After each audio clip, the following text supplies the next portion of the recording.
I'd arrived a few minutes before Lizette, my wife of 5 years. Waiting for the reservation gadget to buzz my hand only took a few minutes. There were plenty of tables open, but I guess they were short-staffed. Lizette had texted that she had a few more spreadsheets to finish, but she was on her way. We'd met at a frat party and married shortly after graduation. Both of us survived the pandemic slowdown, although I had my hours cut. Plans for starting a family had been put on hold until this craziness was over. With our drink order in, I perused the menu. Why? I don't know, as I always order the patty melt. As I sat there, I heard a man's voice, Spencer. Although the couple, scooting into their seats in the booth adjacent to mine, seemed familiar, I didn't immediately connect the dots. It felt awkward reaching to shake his hand, and he obviously understood my predicament. James Bourdin and my wife Sharon, Bourdin in Waters. Of course. My apologies. Out of context, I just couldn't place you, as I gently shook her hand as well. Not a problem. I doubt we've met more than a few times. Are you here alone? Temporarily. I'm waiting for Lizette. She just texted that she had a few more spreadsheets to finish but is on her way. You've been keeping her busy. Well, if this is a romantic setting, we can move, as I'm sure being seated next to the owner of the company she works for could dampen the atmosphere. No, please stay. Tonight was my turn to cook, and I don't cook, so we eat out on those nights. We can move if yours is a romantic night out. Sharon hopped in. Hardly. Those are few and far between, aren't they, dear? Now it was James' turn to squirm as he calmly replied, now is neither the time nor place, sweetheart. Here's Lizette now.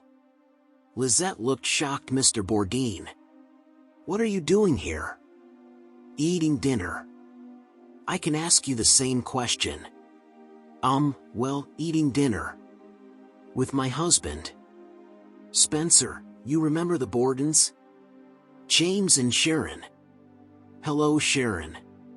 Excuse my manners. I acknowledged yes, we've been chatting.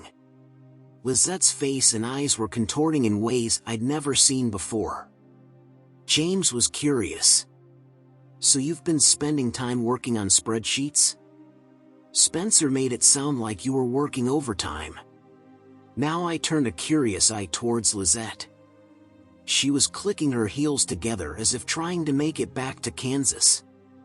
Lizette was starting to sweat and she turned a bit pinkish.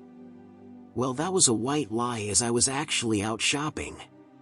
Lizette slid into our booth across from me. Sharon reached into her oversized purse and pulled out a folder, which she handed to James.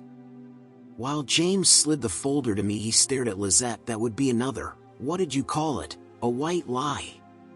He continued, more like spreading your legs for Cody Williams, wasn't it, Lizette? My mind tumbled into a jumble of panic, rage, shock, and confusion. I couldn't help myself. You've been doing what? As Lizette tried to get up, Sharon put her hand on her shoulder, pushing her back into her seat. James took on a very businesslike tone. Cody works as a designer.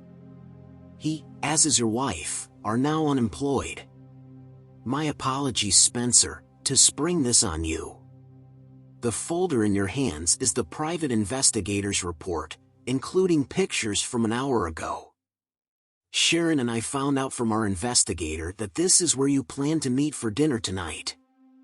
Lizette, I'm very disappointed in this, as I had high hopes for you. However, I can't risk the success of my company on people who can't be trusted. Shall we order, Sharon? Spencer, I'll pay for your dinner if you want to eat. Turning to James, thanks, but I think I've lost my appetite. I wanted to puke. Lizette's face was even more contorted as she fought off the tears. She spoke with a quivering voice, I'm sorry, Spencer. I've been foolish and extremely stupid. Mr. Bourdin, I understand your position. Spencer, Can we go home now? Lizette, I think I'll stay at a motel tonight and review this report. If it's as bad as it sounds, I'll be moving out. It was bad enough. Once is a brain lapse, but several times means you just don't care.